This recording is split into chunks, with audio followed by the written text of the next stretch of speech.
The story begins as it does in the normal timeline, with Spider-Man going to the Fantastic Four to see just what was going on with his new suit. As Reed Richards began his test, he would discover that the costume was alive and proceeded to use his sonic cannon to remove the parasite. However, in this timeline, the suit would not leave Peter's body.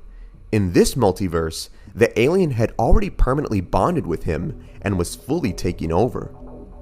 Peter writhed in pain on the floor, begging the Fantastic Four to help him.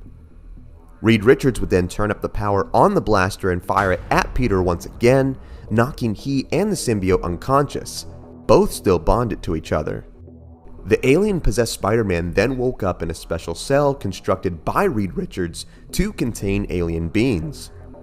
Richards performed countless scientific tests in an attempt to remove the parasite, but sadly to no avail. He then consulted the magical talents of none other than Doctor Strange to see if a more otherworldly tactic would work. However, despite performing spells for hours, not even the Sorcerer Supreme was able to remove the symbiotic suit. After these hours of viciously attacking his hastily created cell, the possessed Spider-Man managed to break out of it, attacking Reed and Strange and escaping the confines of the lab, using its camouflage abilities to hide its presence from all those seeking it. Eventually, Peter would gain temporary control of the alien and use his remaining will to call his girlfriend at the time, the Black Cat, desperately asking for her help. However, during the call, a horrified Black Cat would hear the suit fully take over Spider-Man and in a monstrous voice tell her that he would never return. An enraged Black Cat would then confront Reed Richards for not being able to help Spider-Man, where she would then take things into her own hands to help him. Later on, the Avengers would battle an out-of-control Hulk who was on a rampage in the middle of the city. Since Spider-Man was not there to help in this universe, it meant that countless S.H.I.E.L.D. agents would lose their lives on a nearby skyscraper.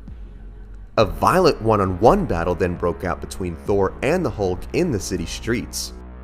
Thor would attempt to speak sense into the monster, but Doctor Strange revealed that he was taken over by the villain Nightmare and opened a portal to another dimension where they could banish him until they could get him to return to normal. Just before they could get him through the portal, an alien-possessed Spider-Man would return out of nowhere, knock out Doctor Strange, and engage the mind-controlled Hulk. Upon seeing Spider-Man in this state, the Hulk would break out of his control and actually feel fear for the first time in his life. Spider-Man would leap onto the Hulk, the symbiote oozing off his body and flowing onto the giant.